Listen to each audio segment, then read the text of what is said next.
Glenn, fresh from your holiday in Norway, in 30 seconds, give me the most whimsical thing you did on your weekend break. I think the moment of maximum whimsiosity was when I went to the Norwegian kind of cultural history museum, which is loaded like old Viking huts and stuff through time. And I spied out of the corner of my eye some people like on stilts playing around with them. And we walked around the whole place. And like there's people doing displays and like demonstrations of like stoking fires dressed as like Vikings and all this kind of stuff. And then just at the end, like Ruth was like, right, shall we go then? Are we done? I was like, whoa. Like we have not done the stilting bit that I saw. So we went and found the stilts. I had a go at them. I was quite good at it. I shared a picture today where it looks like I'm not very good. I look kind of like Michael Gove trying to walk on stilts. Welcome to The Fix. Sit down with copywriting experts Nick O'Connor and Glenn Fisher as they review, discuss, and improve real-world copy sent in by you. This is The Fix.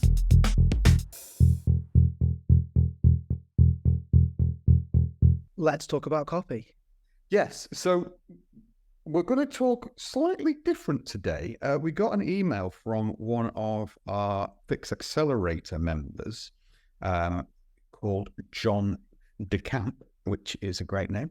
And he wrote a long old introductory piece, which was full of praise, and we thank John for that. But then once he'd got, to quote his throat clearing, he was watching our episode 19, which seems an age ago. We are now on 73. So it just shows it's worth going back through the back catalogue. But he was looking at using direct response copy for fundraising. And he said he found our discussion of the guilt to hero continuum fascinating as it pertains to something determine the best tone and appeal to the prospect and all this kind of stuff. So he wanted to kind of us to riff on that a little bit more. He has a personal situation that has prompted him thinking about the whole idea of like writing for charity and crowdfunding and fundraising. His poor cat is quite ill and he was looking to like raise some money for it. And he thought about doing a GoFundMe page to help raise money for the treatment. The question is, how would you structure the appeal for a donations page on like a GoFundMe or something? What would you use as a strategy? So that's his specific need. I think we can kind of just roll back a little bit there. And this really is just a question of how, when you're looking at doing fundraising, there's a lot of, when I did a 10K, I did a fundraising thing for British Heart Foundation. I imagine you've probably done something similar at some point, Nick. How do you structure asking for money for things like that? Because it is a sale. You are trying to sell your compassion, if you like. What's your thoughts? It's a slightly tricky one because I'd argue that raising money for your own cat isn't charity. I don't mean that it's not a worthwhile pursuit at all. But it puts it in a different mindset, I guess. It's your cat. Yeah. And so you're asking other people to do you a favour. If it was for all cats, that's different. That's charity. That's, do something good for the world or for one aspect of the world that you care about. And then the copy can call out the way in which your values might overlap with the values of the charitable endeavour and the person behind it. And there's a story you can tell there. Okay, I'm going to come across as quite callous, but I'm sort of playing devil's advocate to the idea here. If I want to be different to how you come across normally, I think generally I'm a pretty nice guy.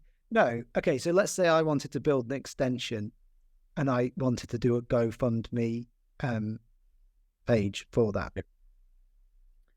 Okay, that's not quite the same as a cat, But the dynamics of what you're asking other people to do aren't all that different, which is you're asking them to do something to help you out. That was my first sort of experience. That's what I thought about when I heard that challenge. So to a certain extent, we need to address that or overcome that objection because, like I said, we're not helping all cats, we're helping this cat. So is there some specific situation that means you can't help this cat out yourself? So what is the challenge? I think, and there probably is, it's let's use a different example, which is a lot more charitable. When you see, I've donated to these things in the past when it's usually children who have some sort of medical issue that can't be dealt with in this country. They usually have to go to America, and it's very, very expensive, and it's not covered. And it's like, look, I can't afford to take my son over there. It costs £500,000. I need your help. And those things can work very, very well because we can all see the problem, and we all know what that would feel like, and we'd probably all do something very similar. So the sort of problem architecture makes sense. Like you can look at it and say, wow, what would I do in that? So would I have to sell my house? What sacrifices would I have to? So we either need to lay it out like that, like this is a problem I can't overcome on my own. And so you're appealing to people's sense of charity, that you have a problem. So it's it's too expensive. It's usually going to be the thing, or there could be some other problem that needs solving here. So we either need to lay it out like that, or there's a reason that people, when I've raised money for charities, when I was running marathons, you perform a personal sacrifice. You do something and you say, I'm going to suffer. Yeah. And effectively, I'm going to suffer, and I'm asking you, that's as a show of my commitment to the cause. That's really how that works. Nobody wants you to run a marathon. Nobody wakes up in the morning and thinks, I really want Glenn to go and run a 10K today, and I would not give him any money if... No, we don't care. It's a symbol of your willingness to suffer for a cause, and that calls out a certain part of people's psyche, or something that's latent within them, and allows you to ask for that donation. So I think those are our two options. Maybe we can combine the two, but those are the two. That's where my brain goes. We've got to solve that. You're thinking of open with it, because we can still break it down into quite structural terms. Is that you really either painting a picture of your suffering and the fact that, oh well, I'm struggling here, this is the thing, and you're painting a picture ultimately that. Or what was the other option you're saying? You're open? Or you have to go the more traditional route of you have to perform some sacrifice. You have to do something that will motivate people. So let's, do you know what? Why don't... Okay, so actually there's a slightly different thing there, because let's say if you just went route one, I'm going to go out, I'm going to ask for money for this thing because this thing costs loads of money and it's really hard to raise that money. You paint a picture and you go, this is a horrible situation, blah, blah, what have you. And when I say blah, blah, I don't mean it offensively, but you're going through that, painting that picture of that situation. Or you could actually add the strategy could be to say, I am going to do this thing in return for your donation. So you're actually adding another layer of that, rather than just saying, fund me to do X. You're saying, I'll do, if you give me X, I will do Y. Because that is a different strategy completely, isn't it? Yeah, I actually wasn't thinking about it like that. I was thinking, I'm doing Y, will you give me money? But actually, yeah, that would be good. If you could broaden it out into, let's say you could actually combine the two. You could say there's this situation, let's say some disease. I'm just going to be callous about it because I don't know the details. There's something, my cat has a disease, it costs £20,000 to fix. If you could say, I'm trying to raise money, usually people raise awareness as well, which is kind of the bridge into, I'm going to try and prevent this happening to other cats as well, or some sorts of, so you start to take on a different character, because you can use the elements of, well, we're not saving all cats, we're saving this cat. This cat has a story. This cat was 5 minutes from retirement. It's worked in the police force for 35 years.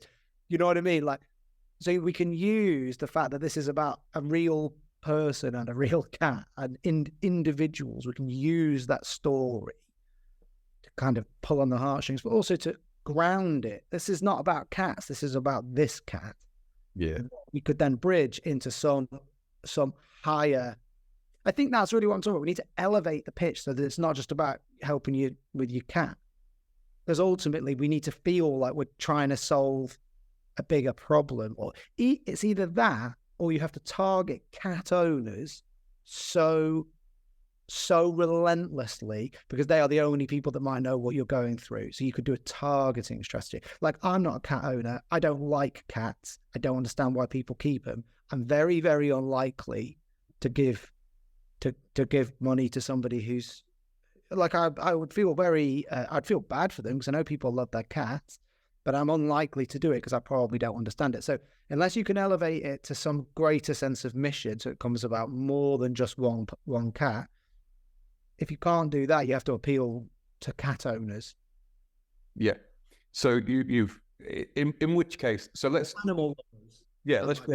break it down in that sense then. So if you're going to purely as a request for money with no gain to the reader, other than the fact that they'll feel good about themselves, that is ultimately what you're going down to. That's what you're giving in return to them.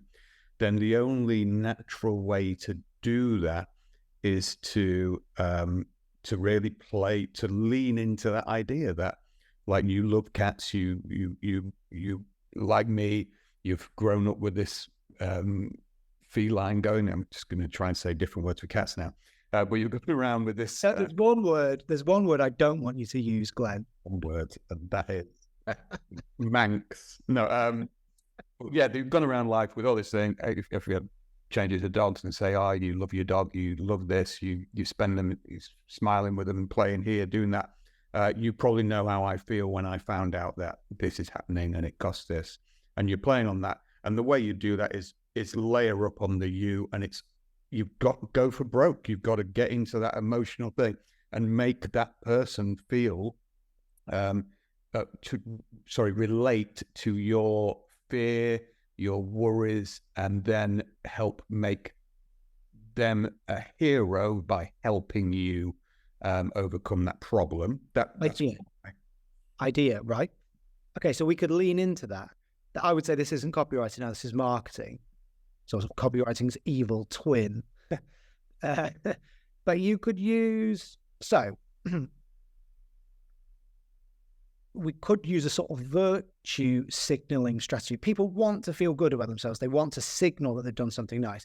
Now, again, that sounds cynical, but it's not. Like, why do people wear poppies? It's not about, you could donate and not wear a poppy.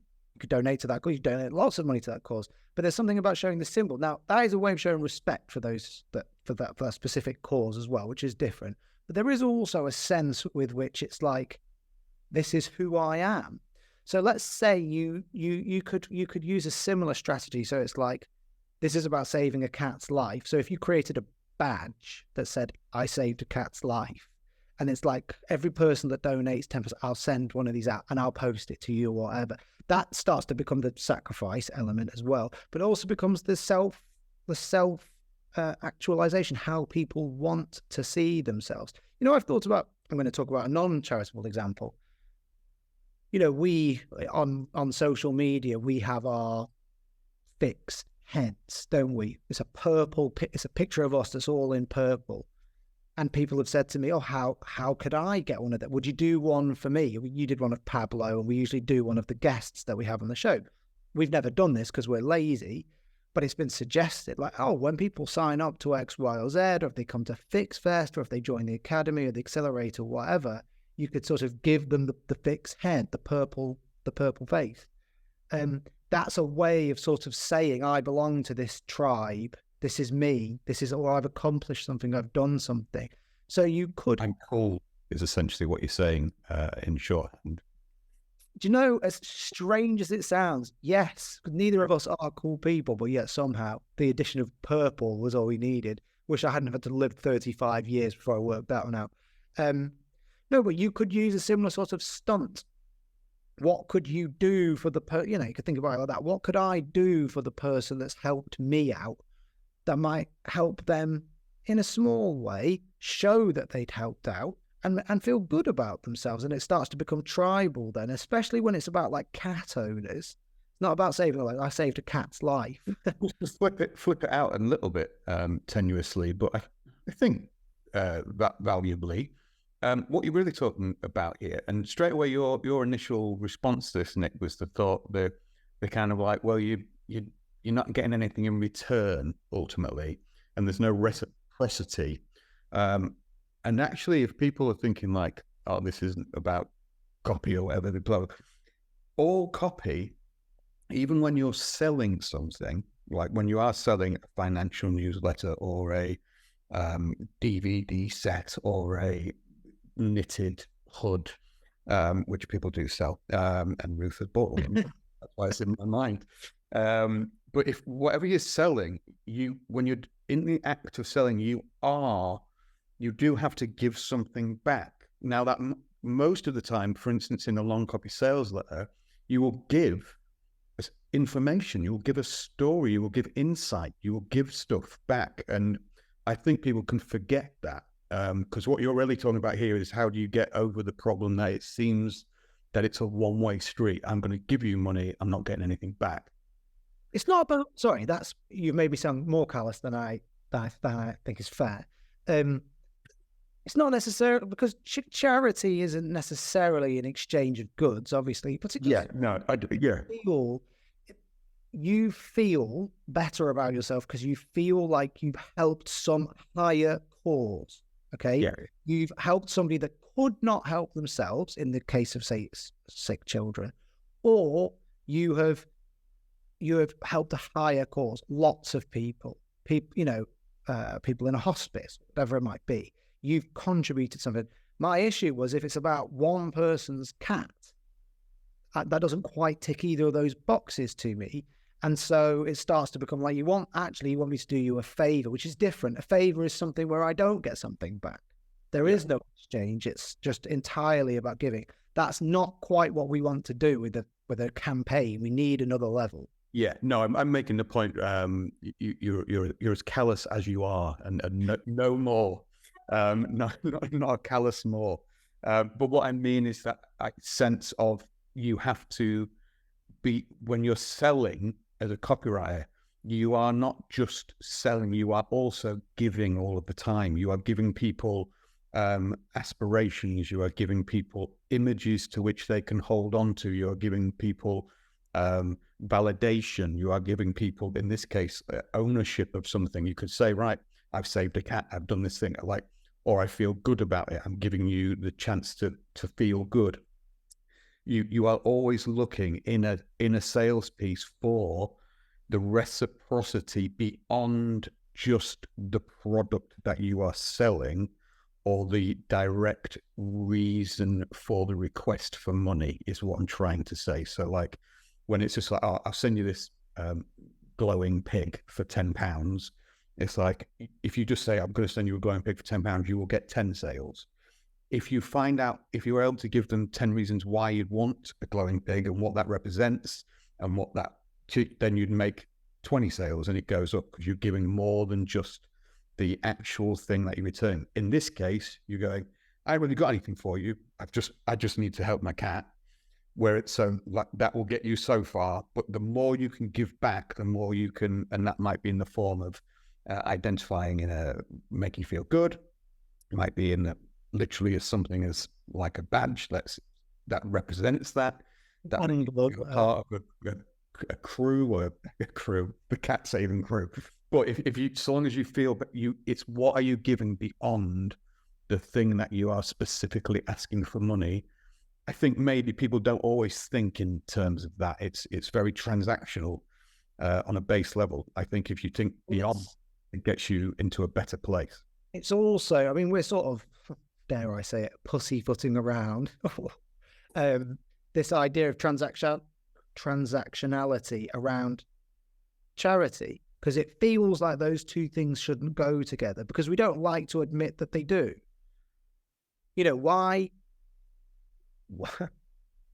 why do we see so many charity adverts on the run up to Christmas? Well, it's because people are in more of a giving mood, of course. But are people better? Are they better people in the months of October, November, and December than they are the rest of the year? That can't be true. That can't be true. People are either good or they're bad. Well, you know what I mean? They're not changing based on the calendar. They're thinking, I'll be good now. I've been an absolute shit the rest of the year.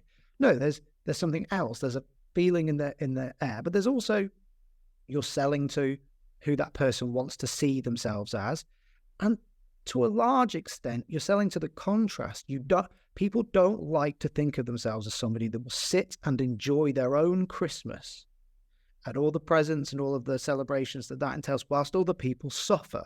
Nobody wants to think of themselves as that person, and that's why that message starts to become more powerful, because you're offering them a way of not being that person. I'm not saying it's not as far as you're as claiming that you're allowing them to enjoy their Christmas more. That's probably too far. But you're telling them that they can be somebody different. They can be the person that they want to be, which is not the person that enjoys their own life while other people are suffering. So there is, and that's the transaction. That's what's going on there. So there is always a transaction, whether it's on the level of like, you get this and I get this, or whether it's about the way your message makes them feel and makes them think about themselves and helps them be the person that they want to be.